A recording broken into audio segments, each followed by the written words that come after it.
The minority reports are signed by the Honorable Jonathan Odur and the Honorable Salirwa Asumani.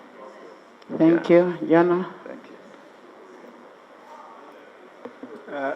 Madam Speaker, this morning I notified the chairman of the committee and submitted my minority reports, 3 copies, and to the office of the clerk and the chairman.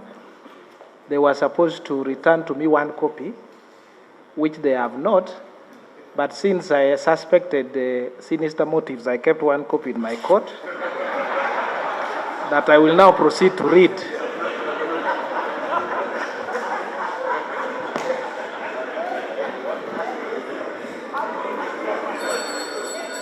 You may recall that Odur, please read your report. Can I have a copy?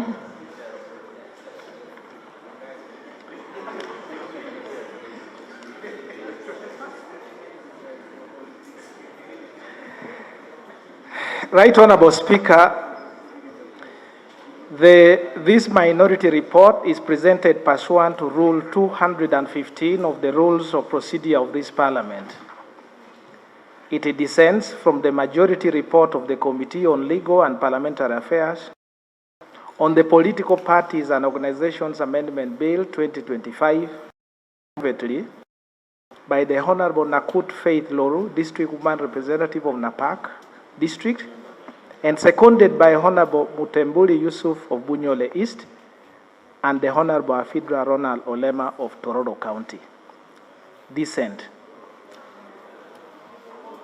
The bill is unconstitutional. That is the first point of dissent, Madam Speaker and members. The bill is unconstitutional. The minority observed that all political parties and organizations the Political Parties and Organizations Amendment Bill 2025 contravenes the provision of Article 93 of the Constitution of the Republic of Uganda and Rule 130. Is a procedure matter. Thank you, Right Honorable Speaker. Madam Speaker, this is a House of Record. I just had the Honorable Odur mention a honorable member by the names of Afidra Ronald and is locating him in a constituency in Tororo. The Honorable Afidra I know of is from Madio Koro. Wouldn't it be procedure right, Madam Speaker, that this record is put correct for posterity? But was it also necessary to call a member of parliament? Let's present the minority report. Speaker, part of the documents that have been submitted includes a memorandum submitted by the movers of the bill. They appeared before the committee, and in the opening paragraph, which I can read to you, signed by Honorable Yusuf Mutembuli in the presence of the Honorable Afidra, paragraph 2 says... Honorable, what is saying, correction of the constituency, not Tororo County. It is Angora. Honorable Angora. You mean they have taken over your constituency? Right, for the Honorable is not a member representing any constituency in Tororo and Tororo County, to be specific. We have Tororo County North represented by Honorable Geoffrey Kanya. We have Tororo Municipality represented by Honorable Apollo Yeri, and I do represent Tororo South. So we don't have him on record. Honorable Pendi represents the Greater Tororo, which is West Budama and Tororo County. Thank you very much. Thank you, Honorable. It's not from the record. It. Madam Speaker, I take that correction of the record. All I was trying to do was to show the shabbiness of the movers in writing in their own memorandum to the committee that Afidra comes from Tororo. But now that the record has been corrected, I will proceed to highlight the report. So the first area of dissent, Madam Speaker, as I said, is that the bill is unconstitutional. The minority observe that the political parties and Organizations Amendment Bill 2025 contravenes the provisions of Article 93 of the Constitution of the Republic of Uganda and Rule 130, Sub-Rule 1, Sub-Rule B and C of the Rules of Procedure of Parliament of Uganda. Extracts from the Statement of Justification of the clauses of the bill signed and presented to the committee by the Honorable Yusuf Mutembuli, MP Bunyole East, in paragraph 2, page 6, is reproduced as follows. The bill, in clause 2, proposes to institutionalize IPOD as an organ of the Consultative Forum. The Consultative Forum is currently created under Section 20 of the Principal Act. The National Consultative Forum shall have two organs. A, the organ, and I underline the word organ for emphasis, the organ for political parties and political organizations with representation in Parliament, which shall be known as the Inter-Party Organizations for Dialogue. And B, the organ, I highlight again, the organ for political parties and political organizations without representation in Parliament, which shall be known as the Forum for Represented Political Parties, Non-Represented Political Parties, and Political Organizations. This will ensure that political parties represented in Parliament have their own organ within the National Consultative Forum, where they will discuss their unique issues pertaining to them. Likewise, there will also be a forum for non-represented political parties and political organizations in which the non-represented parties also have their own organ to discuss issues pertaining to them. The current council of the National Consultative Forum will remain for the purpose of enforcing the code and dealing with matters arising from the two organs. End of quote. The Honorable Yusuf Mutembuli was accompanied to the committee by Mr. Serwambala Kabagabe Lawrence, who signed his written submission as the Executive Director, Inter-Party Organization for Dialogue, IPOD. Please, Right Honorable Speaker and members, pay attention to the following extracts from the written submission of Mr. Serwambala. Today, open quotation, today, I respectfully submit that it is time to give IPOD the dignity, durability, and legitimacy it deserves by making it a legal entity. I have underlined that word. By making it a legal entity under the laws of Uganda. That is found in paragraph 5 on page 1. He continues, I ask you on behalf of IPOD and on behalf of all political parties represented in Parliament to champion the legal institutionalizing, I underline that point, of IPOD. That is found in paragraph 4, page 2. I also wish to add that institutionalizing IPOD is even more justified by paragraph 5, page 2, as a statutory body, and I underline the word statutory body. IPOD would be empowered to, 1, enforce rules of engagement and ethical codes of conduct among political parties. 2, institutionalize youth and women participation in political dialogue.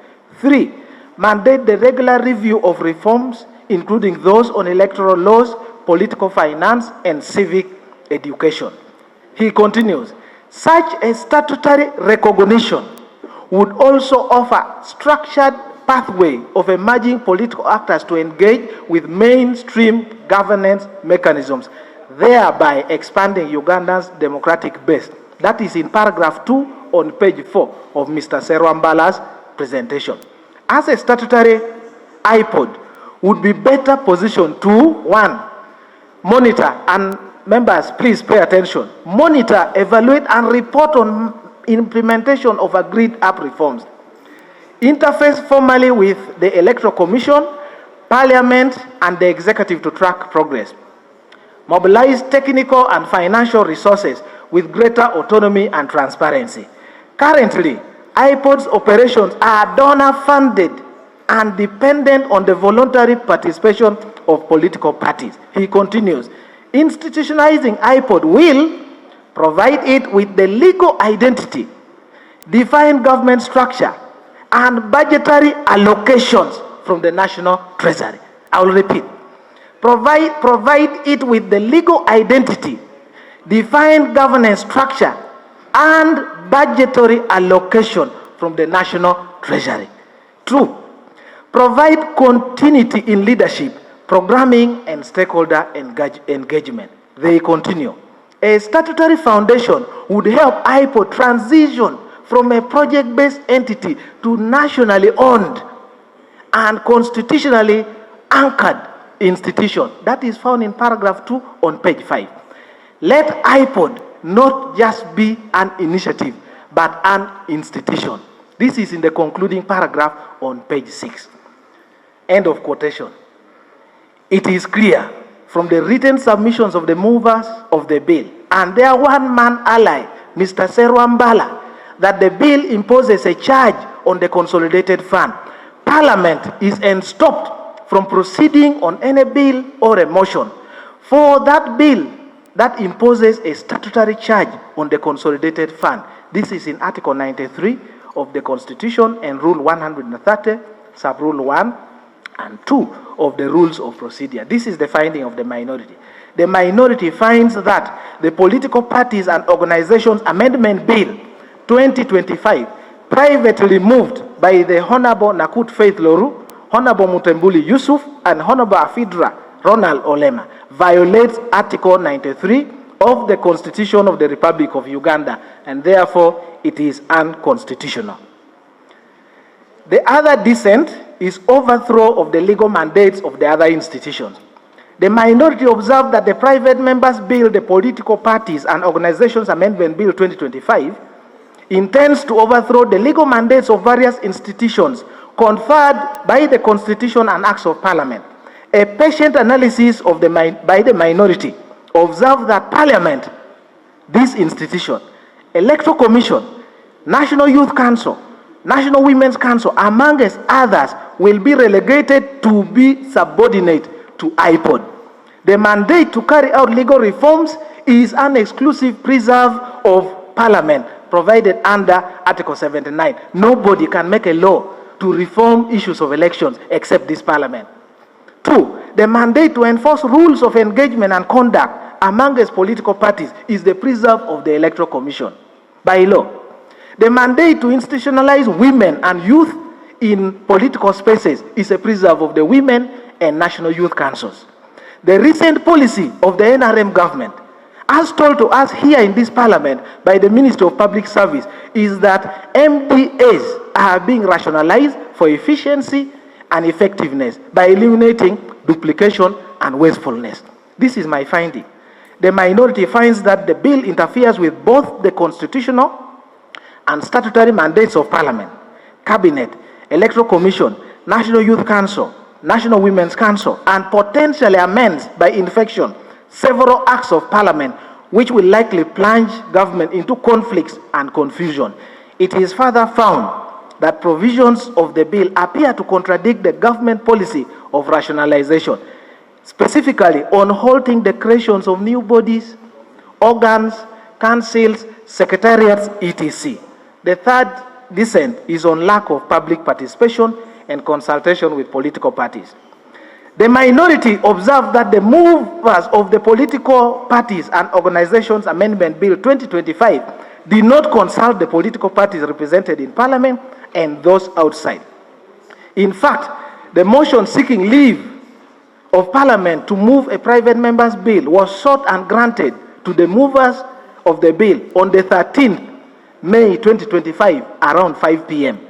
The order paper listing the bill for the first reading, which was the next day, 14th May 2025, was released on the 14th, just as we are here, on the 13th May 2025, before the bill was even published and gazetted. The bill was published then on the 14th May 2025 and introduced to the House on the same day. The Honorable Chairperson of the Committee of Legal and Parliamentary Affairs scheduled, and indeed the committee held the meetings with the movers on the 15th day of 2025, and today we are here to present the report with only the movers of the bill submitting. It is therefore suspicious that the regulator of the political parties, which is the Electoral Commission, the supervising ministry, justice and constitutional affairs. The political parties represented in parliament were never consulted by the movers nor the committee. No other stakeholder, including members of parliament, who had sought, albeit in futility, to move private members' bills on reforms touching political parties and elections, were accorded an opportunity to submit before the committee.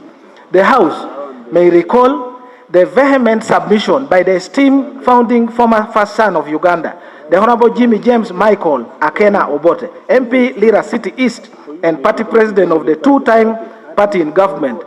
For those who don't remember, 1962 to 1971 and 1981 to 1985, who is also a member and a former chair of the IPOD. In his submission on record of this House, the Honorable Jimmy James Michael Akena labeled the bill diabolical. The minority found it necessary to recast the dictionary meaning of the word diabolical as below. It means characteristics of a devil, or so evil as to be suggestive of a devil. The second dictionary definition is disgracefully bad and unpleasant. The minority invites the House to pay kind attention and consider the concerns of the party president of UPC, and also recall the concerns of the Honorable Asuman Basalirwa, the party president of JEMA, in as far as implementation of sections 14 of the Political Parties and Organizations Act is concerned.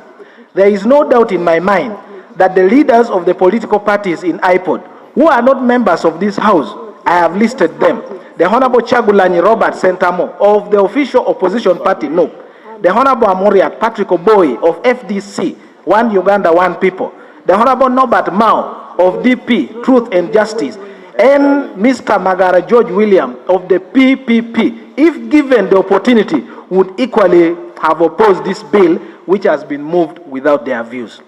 The minority also observes that the regulator of the political parties, which is the Electoral Commission, with powers to sanction political parties and organizations, has powers to sanction political parties and organizations.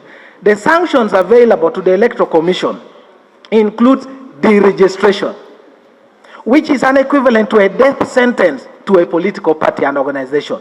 The minority is of the considered view that the Electoral Commission has all the tools, should it be necessary, to deal with any political party which is found culpable. The minority did not receive any single evidence of complaint filed by the movers to the Electoral Commission, and further that the Electoral Commission failed to act on such imaginary violations. This is the finding of the minority. The minority finds that the bill is diabolical. You can recall those definitions, and miserably falls short of meeting the provisions of Article 8A of the Constitution in as far as public participation in enactment of legislation is concerned. It is further found that the speed at which the Political Parties and Organizations Amendment Bill 2025 is being rushed is greatly disconnected with the urgency required and expected of Parliament to solve the contemporary challenges facing Ugandans in the areas of decent jobs, improvement in the healthcare services, provision of quality education, delivery of fair and speedy justice, amongst others. I think I missed. Let me rephrase that. It is further found that the speed at which the Political Parties and Organizations Amendment Bill 2025 is being rushed is greatly disconnected with the urgency required and expected of Parliament to solve the contemporary challenges facing Ugandans in the areas of creations of decent jobs, improvement of healthcare services, provision of quality education, delivery of fair and speedy justice, amongst others. The other dissenting point is the unreasonableness and the rationality of the bill. The main justification of the bill is stated by the movers to be to condition and obtain commitment of political parties and organizations to principles of tolerance, dialogue, and peaceful coexistence.